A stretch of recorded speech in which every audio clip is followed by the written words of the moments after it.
あなたはネットへの依存を断ち切るために何が必要だと思いますか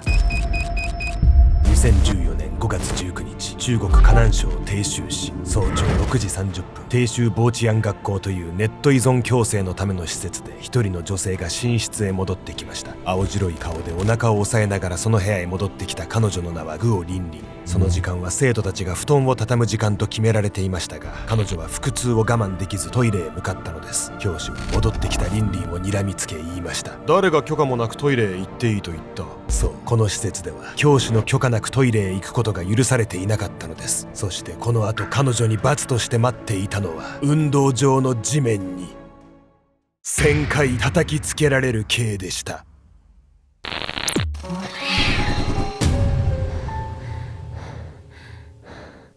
おそすけんちゃんです。いやみやみっこです。ついこの間 2,3 日前ね、福岡の初のアルゴメトリのオフ会があったのね。そうですね。私の地球に降り立った地元なだけあって、すーごくローカルトークに花が咲いて、ケンちゃんが何話してたか私は聞いてないんだけど、あったかい気持ちになった。地元で開催するってすごくいいなって思ったから、やっぱ宇佐市でもやるべきじゃない？別に屋根市でやったわけじゃないじゃん。そうね。東京の渋谷でやってもいいわけだから次は札幌でやりましょうっていう話になってるじゃない。スープカレー会とかやりたいね。いいです、それは。俺もいいや。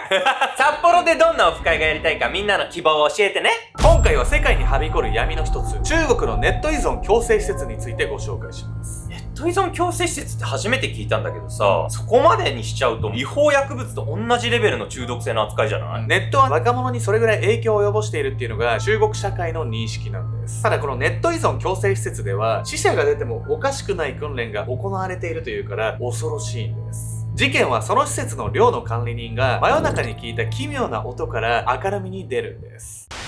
命が止まる瞬間。2014年5月19日、中国河南省鄭州市深夜、鄭州ボーチアン学校の寮内に響いていたのは鼻が詰まったような苦しそうな呼吸音。寮の管理人は迷惑そうに眉間にシワを寄せながらその音が聞こえる部屋へと向かいます。おい、いびきがうるさいぞ。管理人はその部屋の扉を開けると同時にそこで寝ていた生徒を怒鳴りつけました。しかし次の瞬間、彼はすぐにその生徒の様子が異常だと気づくのです。なぜなら管理人がいびきだと思っていたその呼吸音は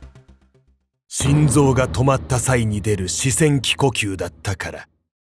それは心停止によって脳への酸素供給が途絶えた際に現れる反応。管理人はその生徒が危険な状態にあることを察し、すぐに病院へ運びましたが、彼女はそこで死亡を確認されるのです。亡くなった生徒は19歳のグオ・リンリンという女性。彼女が暮らしていた鄭州ボーチアン学校はネット依存や不登校の矯正を目的とした民間施設。2007年に設立されて以来7年連続で優秀教育機関とされていたこの施設で死者が出たことは学校始まって以来の大事件でした。ここでネット依存矯正施設っていうのが一般的にどのような施設なのか見ていきたいと思います。皆さんは病院やカウンセリングなようなものを想像するかもしれないんですけど、それらとは全く別のアプローチが取られているんです。というわけで本日のメトラキーワード、中国のネット依存矯正施設について。2000年代以降、中国ではオンラインゲームやネットカフェの流行による学業不振が大きな社会問題として取り上げられました。その中で現れたのがネット依存矯正施設。そうした施設の多くが掲げたのが子供を外の世界から切り離して管理することでした。本来ならネット依存に対して必要なのは医師や心理師による専門的な支援。しかしそのような子供の状態を理解して改善へ導く場所よりもネットから物理的に切り離す場所の方が一見して分かりやすく即効性があるように見えます。ネット依存という新しい風潮に対しネット世代ではない親たちはどう対処していいか分かりませんでした。その不安に隔離してそもそもネットに触れられなくしてしまうネット依存矯正施設が入り込んだのです。リンリンの死因は頭部外傷による脳損傷で何者かに暴行を受けて亡くなったことは明白でした。そのため事件後の学校には多くの記者が視察に訪れるのですが、彼らはそこで異様な光景を目にします。それは鉄格子で封鎖された窓から何かの文字が書かれた布や紙切れを必死に掲げる生徒たちの姿。その布や紙にはこう書かれていたのです。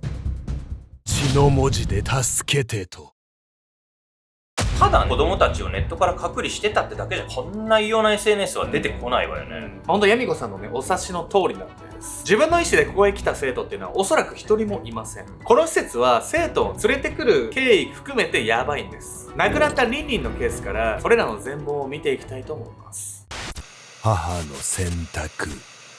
2014年4月上旬、河南省新京市のとある一軒家からは親子が激しく言い争う声が聞こえていました。あなたは本当にいつもゲームばかり。もう知らない。激しい剣幕で飛び出していったその家の母親。一人で自宅に残されたのは19歳の娘リンリンでした。親子が口論していたのはリンリンのネットゲームへの取り組み方をめぐって。約1年前からネットゲームをやり始めた彼女は、当初は学校の課題の合間の息抜きとして楽しんでいたといいます。それがいつしかプレイ時間が伸びていき、学業を後回しにするように。挙句は学校にも行かずゲームにのめり込み、完全に不登校になってしまいます。幼い頃に両親が離婚し、ずっと母子家庭で育ってきたリンリン。もともとは聞き分けがよく真面目な子だったといい、ゲームに没頭するようになった彼女の姿を母は受け入れられずにいました。女手一つでリンリンを立派に育てようと必死に働き、自身の事業を成功させた母。一方で娘のリンリンと過ごす時間は少なく、そのことで彼女が歪んでしまった部分があるのだと母は葛藤していたのです。そんな母が家を飛び出してしばらく経った頃、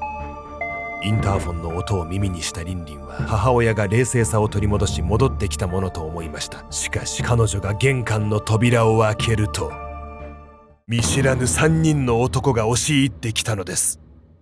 やめて。あなたたち何なんですか。霊州傍治安学校のものだ。お母さんから要望があった。君を施設へ連れて行く。男たちはリンリンを力ずくで取り押さえると、外に待機させていた車に無理やり押し込みました。そしてリンリンは彼らの言った通り、ネット依存矯正施設である鄭州傍治安学校へ連行されるのです。学校に行かずネットゲームにばかり没頭するリンリンを前に、母親は彼女との接し方に悩んでいました。そんな時に見つけたのが鄭州傍治安学校の 100% 更生させるというネット広告。母は隔離してネットから物理的に距離を置かせるその学校こそが真面目な娘を取り戻すための場所だと信じたのです。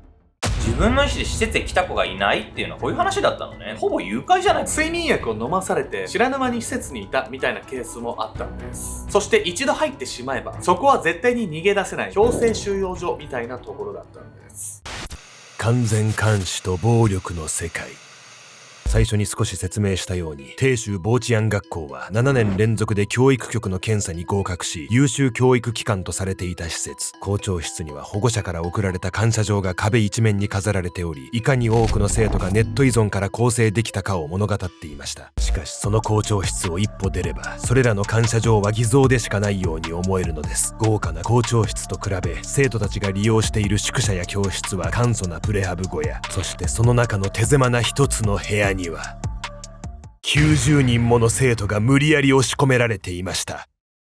学校も人目につきにくい倉庫街の奥地にあり、周囲は高い塀と有刺鉄線が取り囲んでいます。校舎の窓には鉄格子が設けられ、校門から校内までには3つの検問所が並ぶ刑務所さながらの施設だったのです。ただネットに夢中になって学業がおろそかになってたってだけの話の子もいると思うのよ。なのにもう罪人扱いよね。本当にね、施設の中には自由な時間っていうのは一切ないんです。入校後最初の2ヶ月は親との面会や電話、手紙のやり取りさえも一切禁止。生徒は外部との接触を完全に遮断されます。その上で日常生活のあらゆる行動に報告と許可が求められ、トイレに行くにも教員の監視下で行かねばならないほど。毎日書く日記は教員によって検閲され、学校に批判的な内容や不満を書いていることが発覚すれば厳しい罰が下されます。そして罰の内容は生徒がいつ倒れてもおかしくないようなものが軒を連ねます。例えば、どいつもこいつも姿勢の悪い奴らばかりだから、今日は姿勢の矯正訓練を行う。全員今座ってる椅子を頭の上に掲げろ。教員の指示に従い頭の上に椅子を持ち上げる生徒たち。そこから彼らはその状態のまま空気椅子で授業を受けさせられるのです。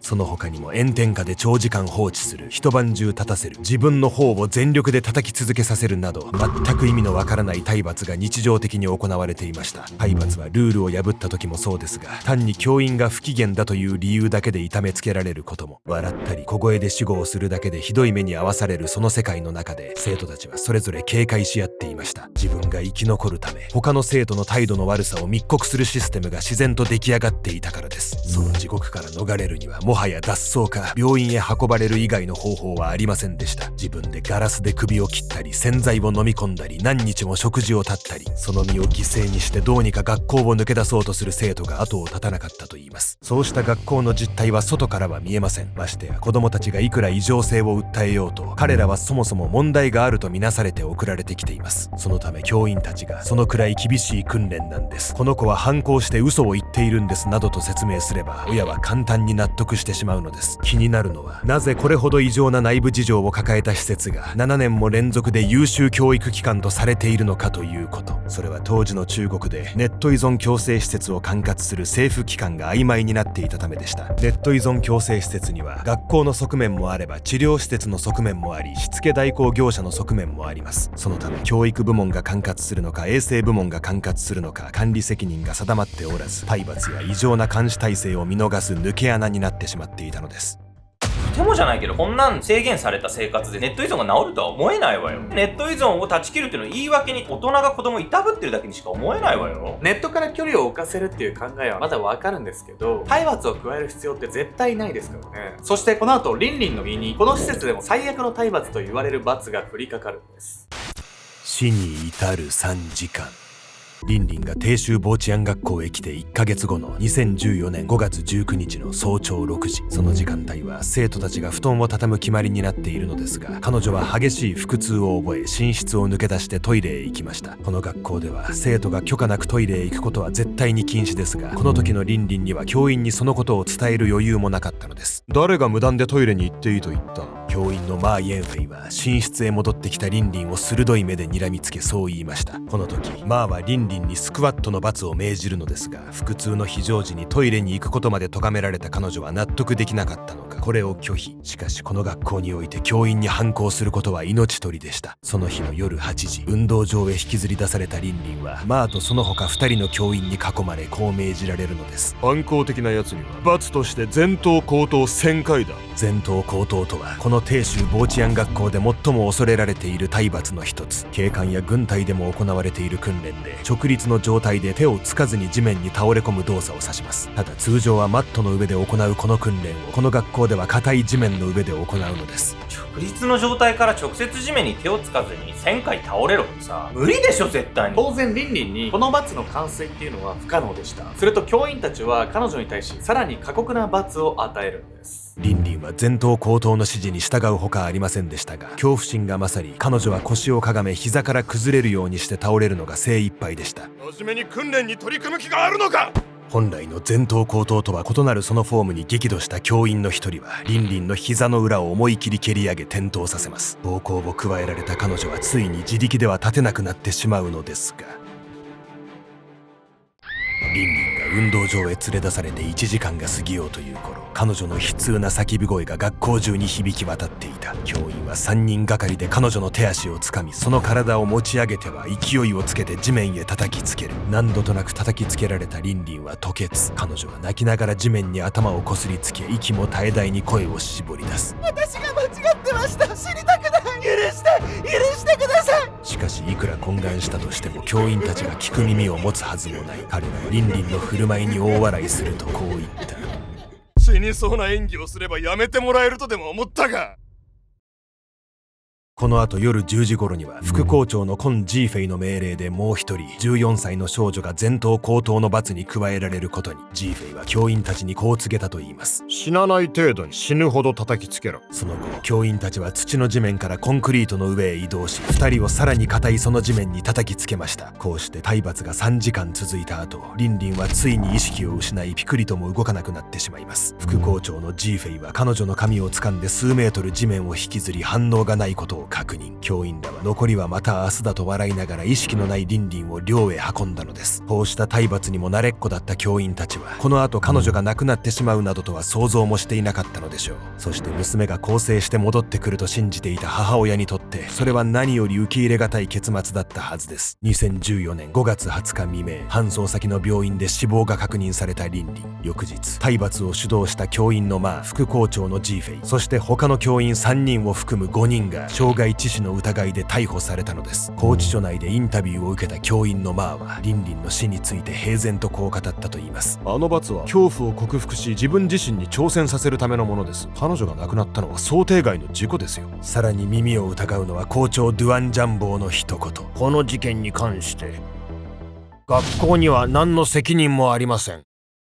全て教員たちが勝手にやったことです。校長はそう言って責任逃れをしただけでなく、亡くなったリンリンを悼む言葉すら口にすることはありませんでした。この異常事態を受け、生徒たちは鉄格子で覆われた窓から視察に訪れた記者に助けを求めるのです。その後、彼らも漏れなく学校から体罰を受けたといいます。なんかもうこれ教員たちは体罰をいいことだと思ってる感じよね。日常的に生徒たちに手を出していたら感覚まで麻痺しちゃうのかしら。教員たちも環境によって洗脳されてるようなものですからね。逮捕された教員に関しては主犯のマーが無期懲役、その他の4人にはそれぞれ懲役10年から15年の刑が下されました。さらに学校と加害者に対し遺族へ100万元、日本円で約1700万円の賠償命令も。鄭州ボーチアン学校は閉鎖され、学生たちは晴れて解放される運びとなったのです。ただ学校がなくなったとしても、親たちが子供のネット依存にどう対処すればいいかわからない問題は解消されていません。一部の親はこの後に及んで依然として同様の施設を求めているとも報じられています。彼らは子供たちを厳しい学校で痛めつけたいわけではなく、むしろ助けたい、人生を立て直してほしいと願っていたのかもしれません。しかし子供の声を聞く場所ではなく、声を封じる場所に閉じ込めることは果たして本当に更生につながるのでしょうか。親たちが求めていたのはネット依存に陥った子供たちの治療だったのか、それとも自分たちではもう向き合えなくなった子供を代わりに支配してくれる場所だったのか。ネット依存という言葉の裏で本当に見落とされていた問題は一体何だったのでしょうか。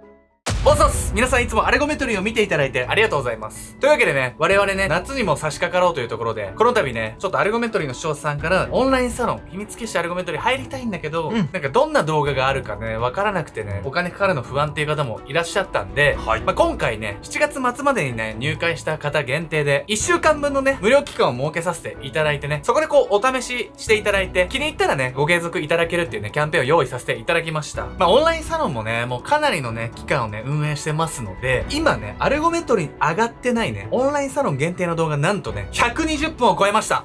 というわけでね、オンラインサロン限定なんで、ちょっと過激な動画だったりね、YouTube に上げられないようなものばかりなんですけど、そちらもね、興味ある方はね、ぜひこのキャンペーンをね、利用して、秘密結社アルゴメトリーに入会してみていただければと思います。改めてね、7月末まで入会の方限定なので、ちょっとね、迷ってる方とかはね、試しにね、入ってみてもいいんじゃないでしょうか。というわけで、引き続きね、アルゴメトリー、そして秘密結社アルゴメトリーをよろしくお願いします。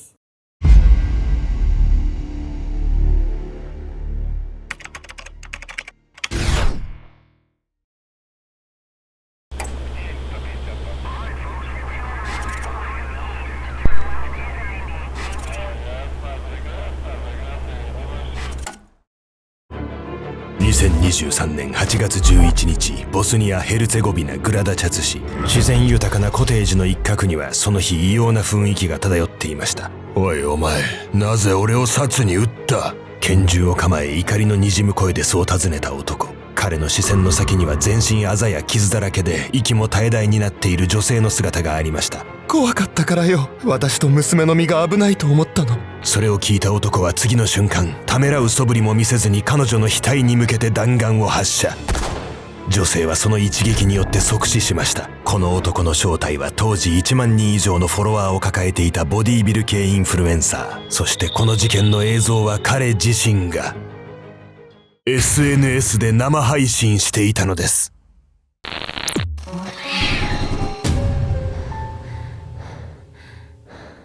この動画の続きはオンラインサロン秘密結社アルゴメトリーでご視聴ください。